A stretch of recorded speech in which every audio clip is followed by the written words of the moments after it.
biir quoi lépp loo xamante ni ñu ngi koy régler ñoom ci seen biir teguñu ko fenn te teguñu ko ci dëgg teguñu ko ci yoon te def nañ lu dëgg nee nañu montant bi dafa ndaw. non def nañ lu dëgg 10 millions yi pour ñi nga xamante ni si ñàkk nañ seen doom ak 500 000 pour ñi nga xam jëlee nañ ci gaañ en tout cas def nañ lu dëgg te lii Ousmane Sonko moo ko waxoon promettre woon ko def nañ lu dëgg def nañ lu yoon nit booy dem bay de teg mbir da nga koy teg ci dëgg teg ko ci yoon sénégalais bu yàqule woon lañ waroon a wax d'abord mais benn ñaata yow station bi nekk Dior rek ñaata yoon lañ ko taal ñaata station lañ taal ñaata bus lañ taal ñaata nit lañ fekk seen kër yàq seeni kër ñaata commerçant lañ yàqale ñëpp teg seen bët ñaata la ñuy dajjiwaale seen ay magasin nga tourné yow na ñoo ñëpp yow sa yoon nekkul ci ñoom yow ñi nga àndaloon ñoom ñuy génn di xeex ñooñu ngay régler seen problème loolu baaxul ci réew te par loolu lay jur ak kumpa te kumpa da yàq réew lii mu def nii mën na ko coûter cher ëllëg. d'accord parce que encouragé la loo xamante ni ëllëg.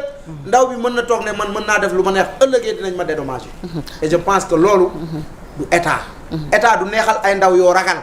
te on dirait que ñii nekk fi dañoo xaw a ragal ay ndaw dafa mel ni ñoom gouverner wu ndaw ñii la ñuy déglu seeni ndaw yi nga xamante ni ñoom lañ fi nekkal la ñuy déglu parce que dafa loo xam mënu ma ko comprendre yow mënoo monsieur Ousmane Sonko avant ngaa dem élection nga ne benn man.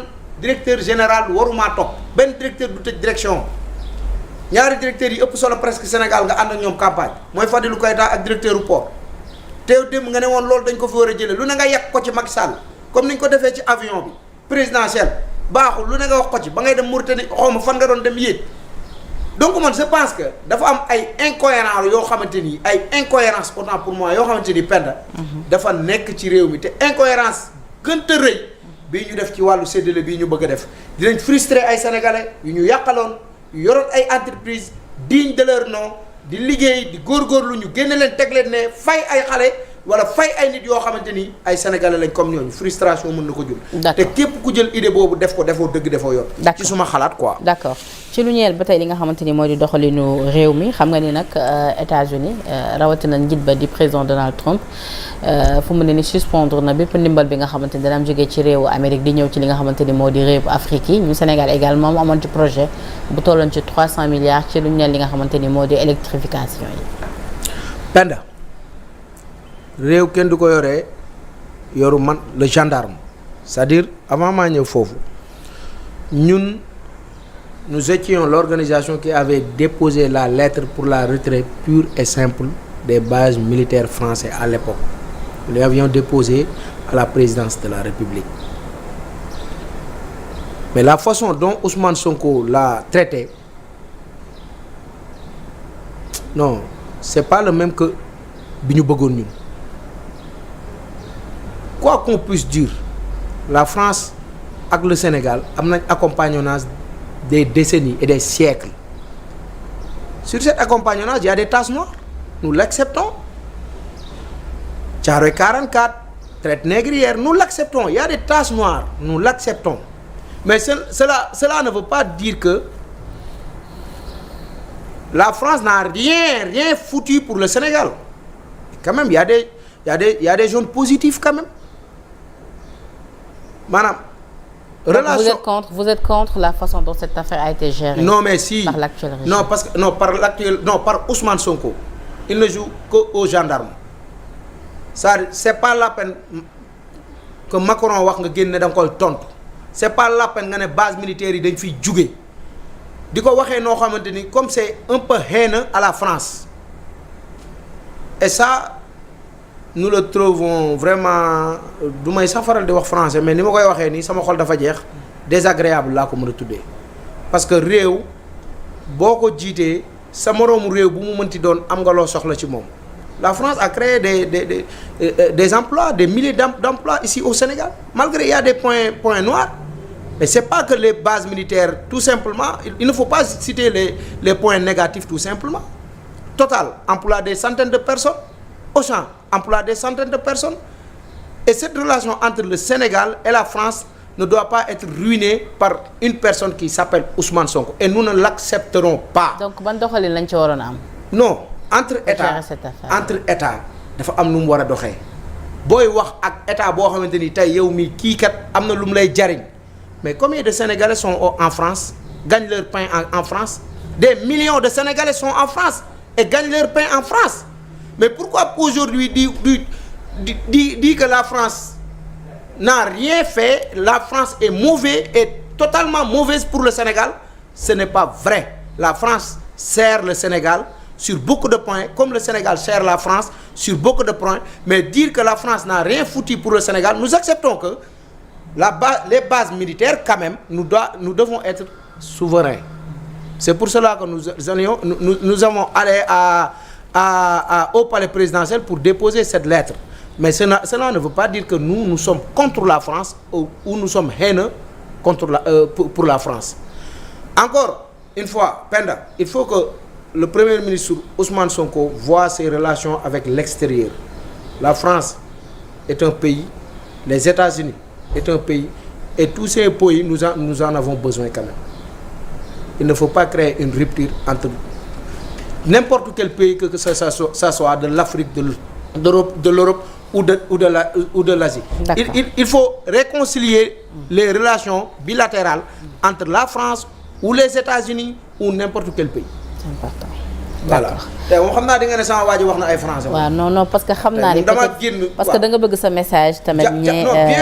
bien sûr parce que ni mu ko defee baaxul quoi. c'est tout à fait vraiment baaxul quoi. c'est tout à fait normal. oui alors Mourtalla nag fi ñuy daanalee nag moo di démb xam nga ni am na ab front bi nga xamante ni taxawal nañ ko ci opposition muy la défense de la démocratie Khalifa Sall ñu tabb ko comme coordonnateur ban commentaire nga ciy def. waaw mais c'est bien, c'est l'éternel recommencement rek ñun bi ñuy taxawal M2D c'était comme ça. tey aussi opposition bi fi nekk am na droit moom it taxawal loo xamante ni dina opposé wu parce que réew mu jaar yoon noonu la. rencontre Sonko Babacar Ngom. waaw rencontre. Sonko ak Babacar Ngom. boobu tamit ban commentaire. non c'est ça damay seetlu Sénégal homme d'affaires yëpp kenn bëgg ci gis Diomaye ñëpp Sonko lañ bëgg gis quoi.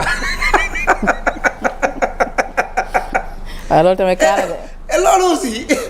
man daal jàpp naa ne problème yi ñu war a régler bari na quoi Ousmane Sonko du président. mais. donc man jàpp naa ni c'est normal c'est très normal. gars yi moom la ñuy bëgg toogal de. DG bu mel ni Babacar Ngom toog ak gouvernement bi parce que moom kuy jariñ Sénégal la il a créé beaucoup d'emplois ici au Sénégal loolu bu ko toogee ak moom dañ koy rafetal. malgré bu dee démb am na nuñ gisantee ñoom ñaar bu dee démb am na bañante bu ñu am ñoom ñaar loolu mooy leeral ni rek état. boo koy ut da ngay am noo koy utee parce que boo toogee maam lu ne mën na la bett lu yoon la comme tout patron d'entreprise mën a toog ak les gens du gouvernement. bon front Khalifa Sall bi aussi bon dañ leen ci ñaanal yàlla defal leen ci jàmm. mais li may wax rek éternel recommencement la doon am jamonoy Macky Sall ba tey dara jóguru fi. ku ci dee woon du mën a yaa perte mais buñ la yeewaatoon nga ne non du la woon lii laa doon xeex. donc je pense que nguur duñ ko yoree ci xeex ak xët-xët dañ ko yoree ci waxtaan. et may rappeler le président de la République. Bassirou Diomaye Diakhar Faye ne ko. monsieur le président de la République da nga am wax bu am solo muy réconciliation nationale. et protection des lanceurs d'alerte. ñaar yooyu gisuñu ci dara lanceurs d'alerte yi ñi ngi leen di jàpp di leen tëj. réconciliation nationale. dissolution nationale lañ gis te ñaar yooyu gis nañ ni boo ci taxawee war naa mën a jariñ Sénégal ci jàmm ak salaam.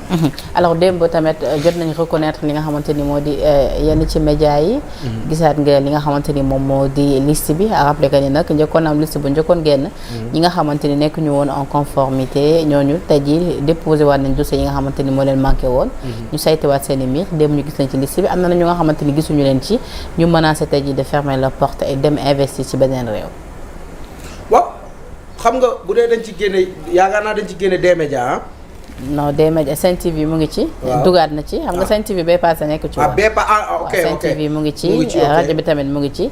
mais ku mel ni Dakaractu par exemple nekkuñu te ñoom nee nañ fu mu ne nii nag lay fii moom jaral na leen ko ñu dem génn réew mi dem investir fenn. waaw moi je pense que nag gis nga ministre bi yor communication dafa passé à côté parce que xam nga moo tax dafa passé à côté Penda ah. oui réseaux sociaux yi la ñu war a njëkk a régulariser. TikTok Penda. lu yàq ci réew mi TikTok moo ko yàq. lu yàq ci réew mi réseaux sociaux yi moom moo ko yàq yow balaa ngaa réaliser ay télé. man je pense que TikTok lañ koy demander ah Penda. mu bàyyi waat ci xel bu baax a baax parce que yàqante bi bari na bañante bi bari na waxante lu ñaaw li bari na te yow mii dama lay xool neexuloo ma dugg sama néeg wax la lu ma neex Penda ci TikTok. mais loolu lañ war a régulariser d'abord ñun dañuy demander à ce que ñu régulariser même bu jaree sax surseoir TikTok pour un certain moment bañ defaraat mbir yi képp koo gis day jàpp ni heure bu ko neexee mën naa jënd crédit 100 francs rek xool ku ko neexul mu saaga ko nu mu ko neexee wax ko lu ko neex te du mujj fenn régulariser bii dëgg la ñun dañuy demander pour secteur bu ne ñu régulariser ko mais day y a des secteurs yoo xamante ni ñoom ñoo war a nekk numéro 1 d'abord. Voilà. C'est important. Mourtalla, ça a été un plaisir di la bàyyi nga tàggatoo le mot de la fin. Man maa ngi sant di gërëm di wax ni lépp lu ñu fi wax nag wax dëgg yàlla nañ ko jàppee rek bëgg a defar moo tax. fula ji ñu am ba toog di ko wax nii wax dëgg yàlla bu ñu toogaatoon ak premier ministre wala président de la république noonu lañ ko koy waxee. parce que du lu bees def nañ ko fi ak ay président de la république wax leen suñu xalaat ci noo xamante ni noonu lañ ko gëmee woon noonu lañ ko yaakaaree woon. en tout cas ñun ak ñu mel ni ñun duñ seen ennemi Bassirou Diomaye Diakhar Faye yow ak Ousmane Sonko ak sa gouvernement. mais gis nañu da bari yu ñu doon ànd di xeex ba tey dafa am te dafa mel ni da ngeen koy cautionner et loolu ñun mënuñu ko d'accord mënuñu ko bañ démb di ko nangu tey. te ennemi amul Sénégal yéen lañ jiital yéen la Sénégalais yëpp fal Sénégalais yëpp nangu ko doxal leen mais ci kaw doxal boobu nañ ko teg ci jàmm ak respect ak ku nekk la mu moom ñu bàyyi ko ak yow. loolu daal laay tëjee sama discours di ñaanal sénégalais yëpp jàmm di ñaan Sénégal yàlla na fi yàlla wàcce jàmm. C'est important. xam naa français yi moom tey moom du yomb. allahumma amiin donc di la remercier bu baax Mourtalla Seck coordonnateur collectif Ñoo Lank tey mu nekkoon suñu gan ci seen entretien du jour tout en espérant que ni li ñu fi waxtaanee dina leen neex yéen ñi nga xamante ni saa su ne yéen a safoo suñu ay programme di remercier la régie à travers ma fille Touti Meng la rédaction de Sénégal 7 di leen jox dig daje incha allah ci yeneen i plateau d'ici là portez-vous bien passez un bon week-end.